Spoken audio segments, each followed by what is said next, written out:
Family from Perth was driving to Melbourne. They were just west of the South Australian border. At 5:30 Western Australian time this morning, they say a bright light appeared above them, picked up their blue Ford Telstar, shook it and then dropped it, bursting a tyre, denting the vehicle and leaving ash inside and out. It was broad daylight. Coming the other way, a semi-trailer and a third vehicle. The semi-driver has reported the same amazing story. Faye Knowles and her 3 grown-up children were in shock when they told their story to Ceduna Police. Officer in charge, Jim Fennell, related to us the terrifying account of the moments following the Knowles' supposed close encounter. The occupants left the car and ran into the scrub and hid. The object came back again and circled around and flew off. Do you have any reason to doubt their story at all? Well, I saw the people. They were certainly scared. They were visibly shaken. No, I have no reason to doubt that something happened. And also, bearing in mind that a semi-trailer driver and not a motorist witnessed it.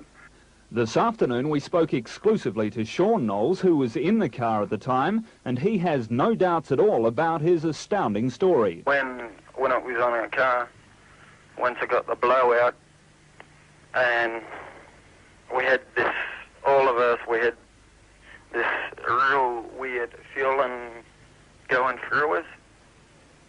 How do you feel now? Oh, I don't feel too bad now. The Knowles family have been advised by police to have their car checked out by scientific experts in Adelaide. This is Mike Smithson for 7 News. The Knowles family was today still battling to come to grips with their Outback ordeal, which has flung them into the international spotlight. They can believe what they want, but what I believe, what I have seen, like I said, if they don't want to believe it, they can. It's their problem, yeah. The Knowles claim they were hounded by a bright egg-shaped object as they were travelling along the air highway near the South Australian border early Wednesday morning. Yesterday, visibly shocked family members told 7 News how, when they'd attempted to get away from it by travelling at up to 200 kilometres an hour, the object landed on their car and lifted it off the ground. They told how they felt like they were dying, their voices changed, and their car was shrouded in a putrid black mist when they opened their windows. Mrs. Knowles described touching a spongy object on top of the car before it lost its grip. Wollongong research physicist Glenn Moore says the sighting of a bright light, violent shaking, vehicle damage, the smell and depositing of powdery material are consistent with the falling of what's called a carbonaceous meteorite. As for the other circumstances which defy logical explanation... There are some aspects of it that I have difficulty with. I can't comment in detail about some of the things they said. I noticed some confusion as to whether the car was actually picked up or not. I certainly could understand the massive shockwave that would push the car down, because in some cases where very large meteorites have fallen, trees have been knocked down, leaves stripped off trees by the pressure wave. It's now a matter of tests being carried out on the dust found in the Knowles car. Forensic police have taken samples, but results won't be known until next week. Of all the attention the incident has attracted, at least one effort is worth a chuckle. The Knowles say their rear right car tyre burst during their encounter, and police and locals say it's a miracle the car didn't roll, killing them. A great promotion for their tyres, perhaps, and the Dunlop company was first off the mark, with this full-page ad worth $10,000 in today's Australian, assuming the Knowles car wasn't equipped with one of their treads. But they got it wrong, all because nobody bothered to check their facts. The Knowles blue Ford Telstar was in fact fitted with Dunlop Grand Prix radials. While there might be a few red faces ducking UFOs at Dunlop, they have scored some additional free publicity. Maybe next week you'll see an ad reading something like this. Now, what about Ford? How can they go past a Telstar being hit by an ET? Astrodadzis, 7 News. 7 News encountered the Knowles car in Woodner on South Australia's Eyre Peninsula, then hired scientists from the Australian Mineral Development Laboratories to carry out extensive tests on it. The Knowles maintain a UFO buzzed their blue Ford Telstar early Wednesday along the Nullarbor, then briefly lifted off the highway, causing the rear right tyre to burst. The terrified family also claimed the inside of the car shook violently and became filled with a foul-smelling mist and a black powdery substance. I swear to God, I'm not lying. I swear to God, I opened up my window, the car started going out of control. And all this smoke, and it was like smoke. I'm not lying. It was like smoke. And gases all started coming in the car. And me and my brother started to go crazy, you know. I thought it was going in my head. Felt like my brain was getting sucked out. Amdel scientist Monty Luke went over the car thoroughly before taking samples back to Adelaide for more comprehensive testing. The results released exclusively today show there's no evidence to support the Knowles claims a UFO landed and dented the roof or had been responsible for the damaged tyre and material found on the car. Oh, the material that we found on the brakes, or behind the brakes on the front of the car is fairly typical of abraded brake linings and the brake disc. So it's quite typical material be found on the inside underneath most cars in Australia. And what about that shredded tyre? No, I've seen this sort of structure before. It's quite typical of a tyre that's been driven on. While that explains the damage to the family's car, nobody knows for sure what came out of the sky over Mundrabilla. Although their UFO sighting has been backed up by locals, others travelling on the same stretch of road, and a similar sighting of Port Lincoln. Something did scare the wits out of the Knowles family, but it seems a coincidental tyre blowout greatly contributed to their distress and their bizarre story of cosmic bulldust. In Melbourne today, the family say they're sticking to their version that's got the whole world buzzing. They're saying it's sort of calling us liars, and that's not true. What we know what happened to us, and it did happen to us. There's definitely something out there. Meanwhile, the results of police tests won't be known until the end of next week. Frank Pangallo, 7 News. The spotlight has now fallen on one of the most remote corners of Australia. Outsiders have become curiouser and curiouser about sightings which have always held enormous fascination. But the down-to-earth locals on the Nullarbor and Eyre Peninsula will say matter-of-factly that seeing UFOs is nothing new. But they mostly keep their experiences to themselves because they say no one would believe them anyway. Alan Stewart is the Highways Department foreman at Mundrabilla, where the Knowles family allege their UFO encounter. He staunchly believes in UFOs after seeing them regularly in the area over many years. See lights stop, move, turn, circles.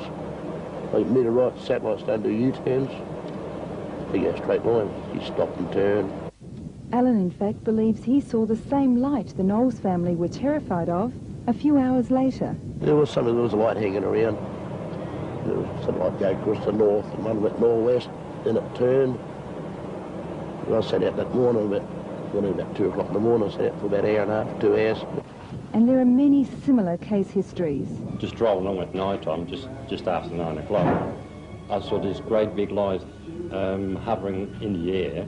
Or, I don't know how far away, but to me it looked like about 10, 12 k's, and it just was there for about 5 to 7 minutes, and it just seemed to disappear. The level-headed locals all speak of bright lights which travel very fast, change directions many times, are very silent even though they appear close by, and which disappear almost magically. Well, what do you think about that family from Western Australia who had that experience on the Nullarbor? Well, I believe it has to be a UFO. Yeah, I believe it. Mm. Tests by Adelaide scientists on the blue Ford Telstar have ruled out the claim by the Knowles family of Perth that a UFO landed on the car's roof and lifted it off the road. Analysis of black material on the car reveals it's mostly iron oxide, consistent with residue from worn brake linings. And they say the almost perfect cut on the right rear tyre was probably caused by driving a considerable distance on the rim, which may also explain the violent shaking and putrid-smelling smoke that filled the interior. The family has rejected the findings and is adamant an egg-shaped object attacked their car early Wednesday morning. The Victorian-based UFO Research Society, the oldest group of its kind in Australia, isn't convinced by the results either. The Society is sending one of its investigators to Adelaide to collect more samples and check for electromagnetic activity. These will be sent to the United States, where they'll be analysed by Princeton University astrophysicist Dr. Bruce Maccabee and the Arizona-based Ground Saucer Watch Organisation. The UFO Research Society says if confirmed, the Mundrabilla incident could become one of the world's most significant UFO reports. In fact, this family is very important to us because from what we've been able to establish and what other people have told us, they're not the type who would set up a fake. In other words, they're basically not interested in UFOs. They're just coming from Western Australia to Victoria and encountered this, what it could be a UFO or whatever it is, natural phenomena. South Australian police are expected to reveal results of their tests later this week. Frank Pangallo, 7 News. Paul Norman and John Octel from the UFO Research Society examined the blue Ford Telstar said to have been attacked by a UFO a fortnight ago.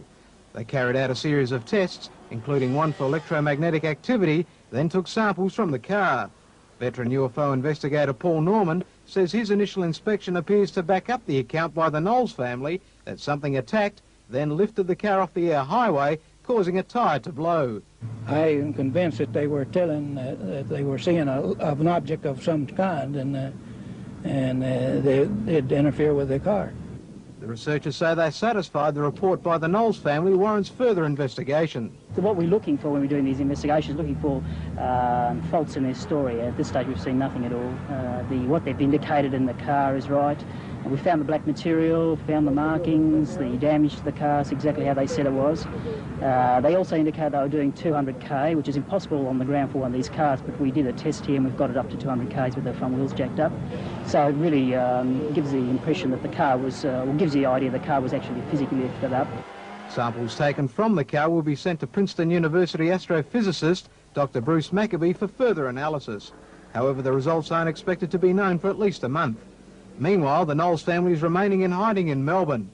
They will undergo a detailed medical examination tomorrow. Members of the family have been forced to seek medical treatment for stress and nervous exhaustion brought about by their terrifying experience. Frank Pangallo, 7 News. And whatever category Western Australia's Knowles family fell into last week, well, you can bet that they're true believers now. Their close encounter took place early yesterday morning on the Nullarbor Plain, an area notorious for sightings, but never anything this physical. Thanks very much for joining us from Adelaide. Patrick, let me ask you first, can you explain to us what really did happen? What happened? This is where well, we're going along the highway in between. It was kind of like on the border of South Australia and Western Australia. We were driving along there, and we were just doing normal speed and that, and I was a bit tired. Sean and Mum and Wayne were awake, and we noticed this light ahead of us, and we thought, oh, that's a truck, you know. We all thought that actually at first, and it started to get a bit closer. I thought, this is strange, and it kind of disappeared like it went off the road, and it seemed to, you know, kind of fade and jump about a bit. And as we got closer, it just kind of seemed to move away, and when we got closer, it just kind of come back in towards us. All right, so what happened then? Well, we just kept on driving, and it kind of disappeared. Next minute, you know, it was right behind us, and my brother started planting his foot. He must have been doing at least 200 k's, and it just started to follow him. So, Sean, you were driving. What did you do? I planted my foot right down, and I got up to about 200 kilometres. 200 kilometres an hour, you were driving at that speed? What was going through your mind? I was hoping to get away from the thing. And we seen it in front of us again. So I turned back, and the next minute it was up the hills flying. And so I turned back again. I had to look behind us to see if it was still up there. It was still up there. And the next second it was on the roof. It was on the roof of your car? It was on the roof of the car. And as soon as it was on the roof, my back tyre blew out at 200 kilometres an hour. All right, so what happened then? As soon as the car stopped, I just blinked out, and that's all I know. All right, what about the rest of you? We were screaming and yelling, and we didn't know what to do, you know.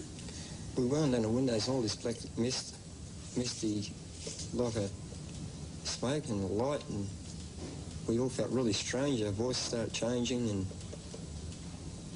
and everything just went really weird. You say your voices started changing? Yeah, It started to sound like aliens or something, like it was draining our minds. It was really weird. Wayne, what was happening? What were your thoughts at that particular time? I thought we were going to die. Were you saying anything to each other that you could understand? Yeah, I mean, the alien, I said, I'm going to get you all. That's what I said. All right. Can any of you describe exactly, or as closely as you can, what this looked like? It was sort of shaped like this and had a round, looked like it was a yellow, and on the side of it looked like it had sort of bird wings. It's weird. All right. Look, could you understand, some Australians, maybe a lot of Australians, may not quite believe. They could understand that you're shocked, they could understand that you were tired, but they may not quite believe that's not what true. you're telling us. I don't care, but that's what happened to us. You see, if they don't want to believe it, it's up to them, but if it ever happens to them, then and if it ever comes on, then they'll believe it. So what do you think now about what happened to you? We don't really know what happened, you know? What do I think? We thought we were going to die. Well, what I think, you know, is I'm not saying believe in it or don't believe in it. I'm just saying, you know, it happened to us, and that's It did what happen I'm to saying. us. And there was a couple of truckies that did see us. They didn't stop for us. They seen us run out the bushes to try to call them over. They would not stop for us because they thought we were abos or something. Because out in the bush, you're not going to stop for anyone, are you? All right, you're in Adelaide now. You're on your way to Melbourne. When do you head back to Perth? In 2 weeks' time. You're driving back? No, we're not. No way. You're not going to? Like I said, I don't know what's going to happen with the car. What do you mean, what's going to happen with the car? Like it could have radiation in the car. Has somebody suggested that to you, have Yes. So, and there's another thing. There's 2 guys from America. If they didn't believe this, now explain this. There's 2 guys from America would have come in down here to suss the car out. All right, so what you're saying to us that you're too scared to drive back That's across the right. Nullarbor Plain after what true. happened to you? Yeah? Terrified. So going by train, eh? Yeah? Okay, well, we wish you all the best, and we thank you very much for talking to us tonight. Thank you. Thank you, Thanks and a lot. let's hope they get to the bottom of the mystery. Thanks for hope joining so. us. Okay. Thanks a lot. Thanks. We'll be back in just a moment.